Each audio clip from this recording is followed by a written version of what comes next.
طلعتوها علينا البارح ناري. ولكن ربي يمكن شوفوا الفرحه ديال الباك كتبقى احسن الفرحه.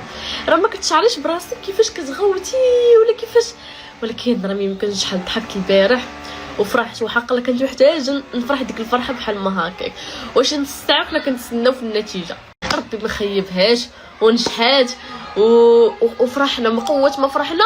انا الفيديو بقيت كنعاودو ومت بالضحك بنت راه كاينين بزاف د الحوايج راه مونطيتهم راه ما يمكنش المود ديال الضحك. وحق الله دابا نمونطي لكم داك الفيديو الطويل، نمونطي لكم نلوح لكم اللحظات اللي ضحكوني وانا متاكده نتوما غيضحكوكم.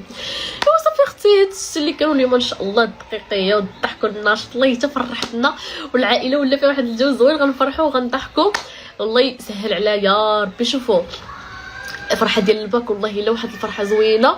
والناس اللي كيقولوا انا جبت الباك وما فرحتش ما والو، ويلي اختي انا ما يمكنش انا كنفرح اختي بهذا الشيء، ما يمكنش ما نفرحش. ويلي شحال نعيش من مره، واش مره وحده اي حاجه كتفرح نفرح ونعطيها حقها. حاش الباك راه تبارك الله مهم. الباك واخا ما غديري بيه والو من ورا، ولكن اختي كاين اللي كيدير بيه. شوفوا داكشي ديال الله سبحانه وتعالى باش تعرفوا القرايه شي حاجه مهمه